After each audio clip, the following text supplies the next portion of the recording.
नमस्ते दोस्तों, आज हम लोग कुछ नया चीज सीखेंगे, कुछ नया चीज जानेंगे जो कि हम हमारे लिए बहुत ज्यादा जरूरी होता है, क्योंकि ये हमारे बॉडी से ही रिलेटेड होता है।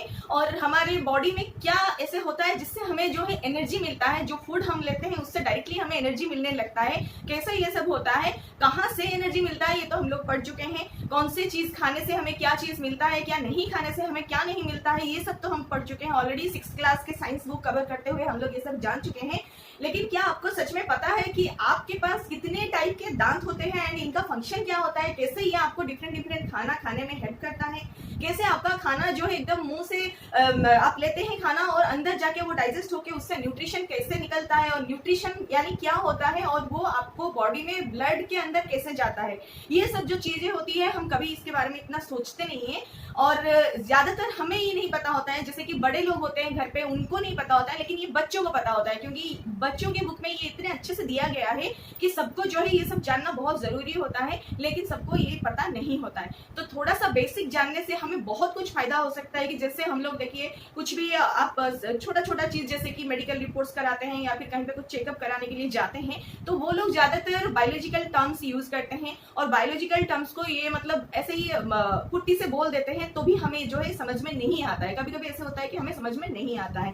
तो ये इसीलिए होता है क्योंकि हम लोग जो भी चीजें हम अपने बारे में जानते हैं वो अपने लैंग्वेज में जानते हैं, मदर टंग में जानते हैं, ठीक है। लेकिन जो डॉक्टर या फिर जो भी फार्मासिस्ट जो भी बात करते हैं वो ज्यादातर बायोलॉजिकल टर्म्स यूज करते हैं, जो कि इतना भी डिफिकल्ट नहीं है कि मतलब आपको एकदम से डॉक्टरेट वाला पढ़ाई करेंगे तभी जाके ये चीजें आएगी समझ में। जो बेसिक होता है ये सबके लिए बेसिक होता है, चाहे वो डॉक्टर हो चाहे वो आम इंसान हो, ठीक है, सबके लिए बेसिक सेम ही रहता है। तो बेसिक जानेंगे तो हमें भी बहुत ईजी रहेगा, बहुत कुछ जानने को मिलेगा, बहुत कुछ हमें हेल्प भी आगे जाके मिलेगा, ठीक है। तो चलिए स्टार्ट करते हैं। आज के लेसन में हम लोग जो है डील करेंगे कि हमारा खाना कैसे मतलब डाइजेस्ट होता है, कैसे किस पाथ से होते हुए जाता है, कैसे उससे जो है खाने से न्यूट्रिएंट मिलता है, और बचा हुआ खाना कैसे निकल जाता है। फिर हमारे मतलब दूसरे जो एनिमल्स होते हैं हमारे सराउंडिंग में होते हैं, वो लोग क्या खाते हैं, उनके यहाँ जो डाइजेस्टिव सिस्टम होता है वो कैसे होता है, हम ही लोगों के टाइप का होता है या फिर कुछ डिफरेंट होता है। तो ये सब चीजें जो है हम लोग जानेंगे। और एक चीज भी जानेंगे, जो हर्बीवोर्स होते हैं जो ज्यादातर मतलब घास फूस खाते ही रहते हैं, उनका मतलब डाइजेस्टिव सिस्टम कैसा होता है। क्या एक बार में वो जब निगल जाते हैं तो एकदम से वो डाइजेस्ट हो ही जाता है, या फिर वो रिपीटेडली फिर आता है बाहर एंड फिर डाइजेस्ट होकर अंदर जाता है। हाँ, इस हिसाब से भी खाना कहीं कहीं पचता है, किसी किसी का पचता है। तो हम लोगों का ऐसा नहीं होता है। तो हम लोग सोचते हैं कि एक बार खा लिए तो एकदम से वो डाइजेस्ट हो गया एंड हमें न्यूट्रिशन मिल गया। कभी कभी ऐसा नहीं होता है किसी किसी एनिमल्स में, उसके बारे में भी जो है हम लोग आज के मतलब इसी लेसन में जो है जानेंगे। हो सकता है इसके पार्ट 2 में जानेंगे, लेकिन इसी लेसन में जानेंगे, चैप्टर 2 में ही जानेंगे, ठीक है। तो ये जो है हम लोग डील कर रहे हैं साइंस क्लास 7th क्लास का जो साइंस बुक है एनसीईआरटी का, उसका चैप्टर 2 को डील कर रहे हैं। चैप्टर 1 में हम लोग जो है न्यूट्रिशन इन प्लांट्स के बारे में जाने थे, क्योंकि प्लांट जो है प्लांट से ही हमें खाना मिलता है, चाहे डायरेक्टली हो या फिर इनडायरेक्टली। तो जो प्लांट होता है, प्लांट में न्यूट्रिशन कैसे होता है तभी जाके हमें न्यूट्रिशन मिलता है, उसके बारे में हम लोग पहले ही लेसन में कवर कर चुके हैं। आज जो है हम एनिमल न्यूट्रिशन के बारे में जानेंगे। तो ये जो एनिमल न्यूट्रिशन है ज्यादातर कैसे मतलब एनिमल न्यूट्रिशन 3 टाइप से फुलफिल होता है। देखिए, जो लोग हर्बीवोर होते हैं उन्हें भी न्यूट्रिशन चाहिए होता है, उनका कुछ अलग ही प्रोसीजर होता है। जो लोग कार्निवोर्स होते हैं, जो लोग दूसरे एनिमल्स को खा के जिंदा रहते हैं, उनके यहाँ कुछ डिफरेंट ही होता है। और जो लोग दोनों खाते हैं उनके यहाँ भी कुछ डिफरेंट होता है, ठीक है। सबका जो है डाइजेस्टिव सिस्टम अलग अलग होता है, खाने का तरीका भी अलग होता है, खाना भी डिफरेंट होता है, ठीक है। इस हिसाब से एनिमल न्यूट्रिशन जो है अलग रहता है। फिर जो प्रोसेस होता है जनरली क्या होता है, प्रोसेस इस तरह से होता है कि पहले हमें न्यूट्रिशन की रिक्वायरमेंट होती है, तभी जाके हमें जो है खाना लेना पड़ता है। तो खाना लेने का कुछ तरीका होता है जो कि मोड ऑफ इनटेक होता है। फिर जाके फूड हम लेते हैं, किस तरह से लेते हैं वो मोड ऑफ इनटेक में आ गया, किस तरह से हम लोग इनटेक लेते हैं, किस मोड से लेते हैं, किस तरह से लेते हैं, ठीक है। फिर जाके हमारा ये फूड एंड इट्स यूटिलाइजेशन आता है, यानी कि हम लोग जो खाना खाते हैं वो खाना क्या खाते हैं, किससे हमें क्या न्यूट्रिशन मिलता है, फिर इनका जो है यूटिलाइजेशन कैसे होता है, उनका यूटिलाइजेशन होने से हमें क्या मिलता है। उनका यूटिलाइजेशन होने से हमें जो है बॉडी में ग्रोथ होता है, बॉडी में जो है रेजिस्टेंस होता है, बॉडी में पावर मिलता है, फिर हमारा सब कुछ जो है रिपेयर होना, ऊन का भर जाना, ग्रोथ होना, मतलब सब कुछ जो है हमारा खाने से ही बनता है ना। तो ये सब जो चीजें होती हैं ये एनिमल न्यूट्रिशन में जनरली मतलब प्रोवाइडेड होता है, ठीक है। फिर हम लोग जानेंगे कि डाइजेशन एक्चुअली होता क्या है। डाइजेशन ये एक सिंपल सा प्रोसेस होता है, जो भी हम कम्प्लेक्स फूड या फिर कम्प्लेक्स सब्सटेंसेस जो हमारे खाने में हम लोग लेते हैं वो ब्रेक डाउन होकर सिंपलर फॉर्म में कन्वर्ट होता है, और उससे जाके हम लोग न्यूट्रिशन मतलब यूटिलाइज करते हैं बॉडी में, ठीक है। जो न्यूट्रिशन निकलता है सिंपलर सब्सटेंस से ही निकल पाता है, कम्प्लेक्स सब्सटेंसेस से जो है न्यूट्रिशन कभी निकल नहीं सकता है ना। तो खाना का डाइजेशन होना मतलब ये है कि कम्प्लेक्स सब्सटेंसेस जो भी हम लेते हैं उसको जो है सिंपलर सब्सटेंसेस में कन्वर्ट करना, ये हमारा डाइजेस्टिव सिस्टम का काम रहता है। ठीक है, फिर चलिए चलते हैं नेक्स्ट क्या होता है कि कैसे डिफरेंट वे में हम लोग खाना जो है लेते हैं। तो मोड ऑफ इंटेक भी यहाँ पे इंक्लूड होता है कि कैसे कौन कैसे खाना खाता है। सब कोई एक जैसे खाना नहीं खाते हैं। अभी ही देखेंगे इसका एग्जांपल क्या हो सकता है कि जो बीज एंड हमिंग बर्ड्स होते हैं, ठीक है, बीज एंड हमिंग बर्ड्स कैसे खाना लेते हैं। ये ज्यादातर फूलों से जो जूस निकलता है, नेक्टर जिसे हम बोलते हैं, जो स्वीट जूस निकलता है, उसको ये लोग जो है चूस के जिंदा रहता है। यही इन लोगों का खाना है। तो चूसना इनका मोड ऑफ इंटेक होता है, ठीक है। फिर इन्फेंट जो होते हैं, चाहे ह्यूमन का हो चाहे दूसरों का भी इन्फेंट हो, वो ज्यादातर मदर मिल्क के ऊपर ही डिपेंडेंट रहते हैं, ब्रेस्ट फीडिंग करते रहते हैं। फिर दूसरा जो आता है स्नेक, जैसे बहुत बड़े स्नेक पाइथन वगैरह होते हैं, वो कैसे खाते हैं, वो ज्यादातर अपना खाना एकदम से निगल ही जाते हैं, ठीक है, पूरा एकदम निगल जाते हैं, फिर वो धीरे धीरे करके अपने पेट के अंदर डाइजेस्ट करते रहते हैं। फिर जैसे कि एक्वेटिक एनिमल हो गया, एक्वेटिक एनिमल कैसे खाना खाते हैं, ये तो हमारे जैसे लैंड सरफेस के ऊपर नहीं रहते हैं, ये एक्वस मीडियम के अंदर रहते हैं। तो एक्वस मीडियम के अंदर ये लोग जब तैरते रहते हैं उस टाइम जो है ये फिल्टर करते हुए पानी में जो भी उनका खाने का जो भी फूड पार्टिकल्स होता है फ्लोट करते रहता है, उसको ये लोग जो है फिल्टर करते हुए थोड़े थोड़े करके लेते रहते हैं, ठीक है।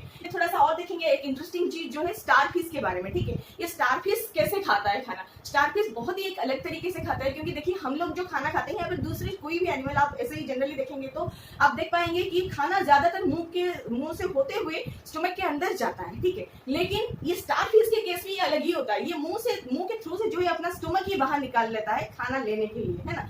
तो ये बहुत ही इंटरेस्टिंग है, एकदम से अलग तरीके से ये खाना लेता है। ज्यादातर ये क्या खाता है, जो हार्ड कवरिंग वाले एनिमल होते हैं ना, जिनका कवर जो है कैल्शियम कार्बोनेट से कवर्ड रहता है, सेल से कवर्ड रहता है, उसी को ये खाता है, ठीक है। उसके अंदर जो एनिमल छुपे हुए रहते हैं उसको ये स्टारफिश खाता है।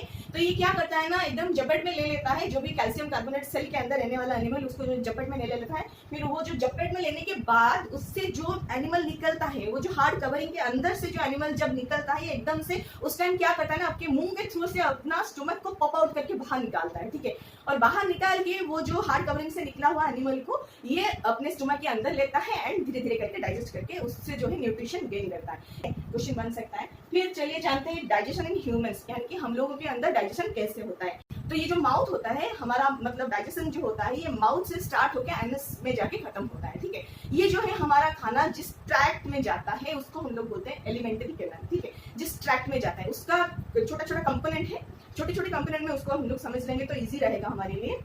तो ये जो डाइजेशन है ह्यूमन का, ये जनरली स्टार्ट होता है हमारे माउथ से, यानी कि बकल कैविटी से। फिर उसके बाद जाता है ईसोफेगस में, ईसोफेगस की हमारा फूड पाइप जो होता है वहां पे जाता है। फिर उसके बाद जाता है स्टोमक तक, फिर स्टोमक के बाद पहुंचता है स्मॉल इंटेस्टाइन में, फिर उसके बाद जाता है लार्ज इंटेस्टाइन में, फिर उसके बाद जाता है रेक्टम में, फिर एनस में, ठीक है। तो जो भी हम लोग खाना खाते हैं उसको चबाते हैं, चबा के उसको जो है थोड़ा सा सिंपलर फॉर्म में कन्वर्ट करते हैं, यानी कि एक पेस्ट टाइप का जो है हम लोग मिक्सचर बना देते हैं उसको। वो पॉसिबल हो पाता है हमारे जो बकल कैविटी के अंदर बहुत सारे हमारे दांत होते हैं जिनका डिफरेंट डिफरेंट फंक्शन रहता है, फिर जीभ होता है, फिर उसके अंदर रहने वाले सैलिवरी ग्लैंड, ठीक है। उसके अंदर जो हमारे मुंह के अंदर जो हमारे पास सैलिवरी ग्लैंड्स होता है उससे बहुत सारे सैलिवा सीक्रेट होता है। जब हम लोग खाना लेते हैं वो जीभ के थ्रू से जो है चारों तरफ सराउंडेड होकर हमारे खाने को जो है चबाने में हेल्प करता है, और डिफरेंट डिफरेंट दांतों के थ्रू से हम लोग डिफरेंट डिफरेंट फंक्शन क्रिएट करते हैं, फिर जाके हम लोग खाने को जो है चबाते हैं। ये तो बहुत ही कॉम्प्लिकेटेड हो गया, लेकिन हमें पता नहीं चलता है, सब कुछ हमेशा होता रहता है जब भी हम लोग खाना खाते हैं, ठीक है।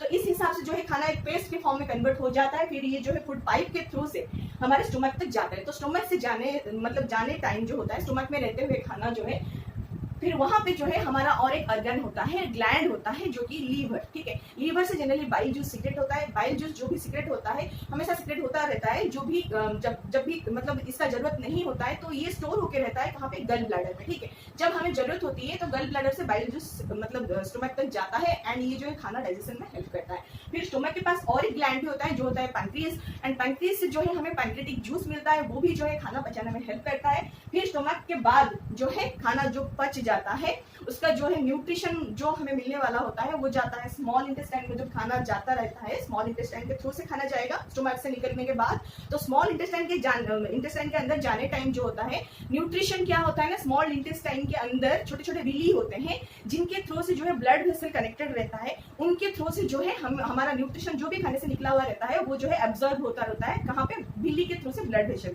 ठीक है। और जो बाकी जो खाना रह गया, जो रफेजेस रह गया जिससे और कुछ निकलने वाला नहीं है, जो एकदम पचने वाला और नहीं है और रफेजेस हो गया, एकदम वेस्ट हो गया, तो वो जाता है लार्ज इंटेस्टाइन में, फिर लार्ज इंटेस्टाइन से होके ये जाता है रेक्टम में, फिर रेक्टम से जाके एनस के थ्रू से ये डिफिकेट हो जाता है और एक्सक्रीटरी मटेरियल के तरह से हम लोग इसको छोड़ देते हैं। तो इस हिसाब से जो है हमारा खाना पचता है और थोड़ा सा लंबा प्रोसीजर है। और हम लोग जब जानेंगे कि लार्ज इंटेस्टाइन कितना लंबा है, स्मॉल इंटेस्टाइन कितना लंबा है, तो हम लोग एकदम से ये चौंकाने वाली है, क्योंकि और भी ज्यादा हमारा ये खाने का जो प्रोसीजर होता है और भी ज्यादा लंबा लगने लगता है जब इनका लेंथ हमें पता चलेगा। ये अगली लेसन में हम लोग देखेंगे, अगली पार्ट में, ठीक है। तो ये जो हम लोग पार्ट देखिए कि कहाँ से कैसे खाना जो है स्टार्ट होता है जाना अंदर एंड कहाँ से निकलता है, ठीक है। उस हिसाब से अगर हम लोग देखेंगे तो ये जो प्रोसीजर है इसको हम लोग बोलते हैं डाइजेस्टिव सिस्टम, क्योंकि इसमें जो है खाना बस एक पाइप के थ्रू से नहीं जाता है, बल्कि इनके साथ जो है काफी सारे जूस मिलता है, बहुत सारे ग्लैंड से निकले हुए जूसेस भी मिलते हैं। तो इनको सबको मिला के जो है हम लोग देखेंगे तो ये प्रोसीजर होता है हमारा डाइजेस्टिव सिस्टम।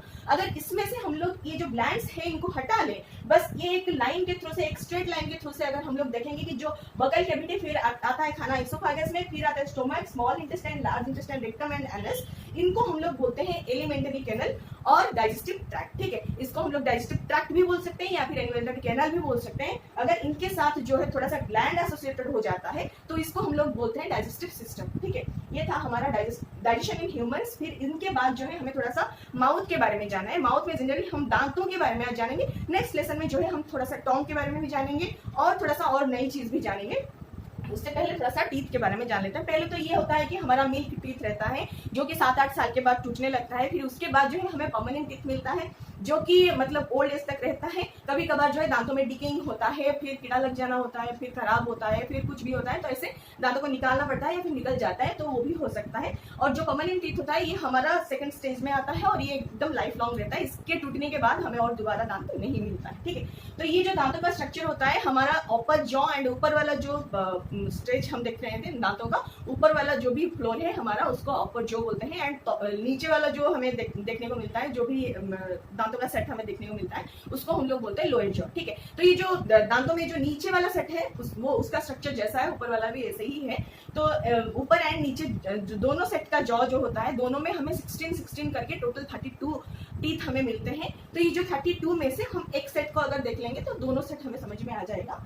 तो नीचे वाले जो जॉ का सेक्शन है उसमें हम लोग अगर देखेंगे एकदम एक्सट्रीम एंड दोनों तरफ लेफ्ट एंड राइट वाला एक्सट्रीम एंड से 3 करके, ठीक है, लेफ्ट का 3 एंड राइट का 3 एक्सट्रीम एंड का जो दांत होता है उसको हम लोग बोलते हैं मोलर टीथ, ठीक है। फिर उससे सटा हुआ 2 इस तरफ 2 उस तरफ देखेंगे तो उनको हम लोग बोलते हैं प्री मोलर, ठीक है। फिर उसके बाद आके जो एक हमें टीथ दिखता है, थोड़ा सा शार्प होके दिखता है, वो होता है हमारा कैनाइन टीथ, ठीक है। वो एक करके 2 नंबर नीचे रहता है, फिर 2 टीथ जो है ऊपर भी प्रोवाइडेड रहता है। जनरली ये थोड़ा सा पियर्सिंग के लिए काम करते हैं। फिर जो बीच मतलब एकदम फ्रंट साइड में हमें 4 जो टीथ दिखने को मिलते हैं, एकदम एक जैसे दिखने को मिलते हैं, इनको हम लोग बोलते हैं इंसिजर, ठीक है। ये बहुत ही साफ रहते हैं काटने के लिए, मतलब खाना जो है इनको काटने के लिए इनको हेल्प, ये जो दांत होते हैं हेल्प करते हैं, ठीक है। तो जिस प्रोसेस से हम लोग खाना अंदर लेते हैं, खाना खा के जो है अंदर निकलते हैं, उसको जो है हम लोग क्या बोलते हैं, इंजेक्शन बोलते हैं। उस प्रोसेस को जो है हम लोग इंजेक्शन बोलते हैं, ठीक है। तो इंजेक्शन के बाद फिर मुंह में क्या होता है, टीथ का फंक्शन आता है। टीथ का फंक्शन क्या क्या होता है, कटिंग होता है, यानी कि खाना को काटना। जैसे रोटी वगैरह ब्रेड वगैरह हम लोग खाते हैं तो उसको तोड़ते हैं ना, तो वो जो काटना होता है। फिर बाइटिंग होता है, चबाना होता है। पियर्सिंग होता है, जैसे कि आप अगर मांस खाते हो तो पता होगा आपको कि पियर्स करके उसको जो है खींच के मतलब खाना पड़ता है।